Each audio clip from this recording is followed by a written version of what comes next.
ভিডিওটিতে ক্লিক করার জন্য আপনাদেরকে অসংখ্য ধন্যবাদ। আপনারা দেখছেন আপনাদের প্রিয় ইউটিউব চ্যানেল wow007। তো ফ্রেন্ড, সবাই কেমন আছেন? নিশ্চয়ই খুব ভালো আছেন। ইতিমধ্যে ডিএ নিয়ে বড় আপডেট। এক কিস্তিতে 4 বছরের ডিএ রাজ্যের বড় সিদ্ধান্তে কিন্তু স্বস্তি।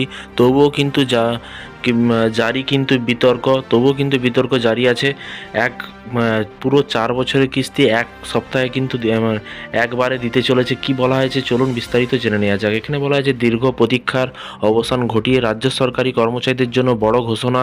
এবং 2016 সালে জানুয়ারি থেকে কিন্তু 2019 সালের ডিসেম্বর পর্যন্ত 4 বছরের বকেয়া মহার্ঘ ভাতা এক রাজ্য সরকার। তবে এই ঘোষণার মাঝে কিন্তু উঠে এসেছে অসন্তোষ ও প্রশ্ন। সব কর্মী কি সত্যি নির্দিষ্ট সময়ের মধ্যে এই প্রাপ্য ডিএ পাবেন?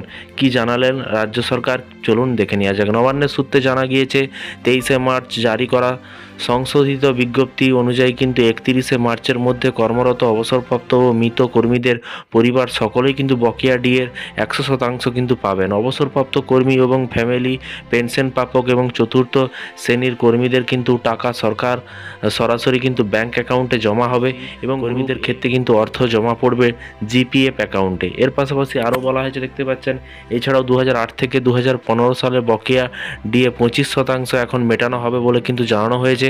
আদালতের নির্দেশ ও সরকারের পদক্ষেপ ডিএ সংক্রান্ত মামলায় সুপ্রিম কোর্ট অফ ইন্ডিয়া রাজ্যকে কিন্তু 31শে মার্চের মধ্যে কিন্তু অন্তত 25% বকেয়া মেটানোর নির্দেশ দিয়েছিল। যদিও সময় বাড়ানোর আবেদন এখনও বিচারাধীন, তার মধ্যে কিন্তু রাজ্য বকেয়া পরিশোধের প্রক্রিয়া শুরু করেছে, যা প্রশাসনিক তৎপরতায় কিন্তু ইঙ্গিত বলেই কিন্তু মনে করা হচ্ছে। কারা এখন বঞ্চিত হচ্ছে? তারাই স্কুল ও কলেজে শিক্ষক, শিক্ষাকর্মী, পঞ্চায়েত দপ্তরের কর্মী, অনুদানপ্রাপ্ত সংস্থার কর্মীরা এখন পর্যন্ত বকেয়া ডিএ পাচ্ছে না। এবং বামপন্থী নেতা বিশ্বজিৎ গুপ্ত চৌধুরীর দাবি এবং প্রতিশ্রুতি থাকলেও বাস্তবে অনেক কর্মী এখনও কিন্তু বঞ্চিত। অন্যদিকে শিক্ষক সংগঠনের একাংশ সরাসরি কিন্তু অভিযোগ তুলেছে, শিক্ষা দপ্তরের নিশ্চয়তার কারণে কিন্তু এই বিলম্ব। সরকারের পাল্টা যুক্তি, তৃণমূল সমর্থিত কর্মচারী এবং ফেডারেশনের আহ্বায়ক প্রতাপ নায়ক অবশ্যই কিন্তু এই অভিযোগ খারিজ করেছেন। তার দাবি, সুপ্রিম কোর্টের নির্দেশ মেনেই কিন্তু সব কিছু করা হচ্ছে। তিনি বলেন, সংশ্লিষ্ট দপ্তরগুলি কিন্তু হিসেব পাঠালেই কিন্তু শিক্ষক সহ অন্যান্য কর্মীরাও কিন্তু বকেয়া ডিএ পাবেন। ভুল তথ্য ছড়ানো হচ্ছে বলে কিন্তু অভিযোগ তার।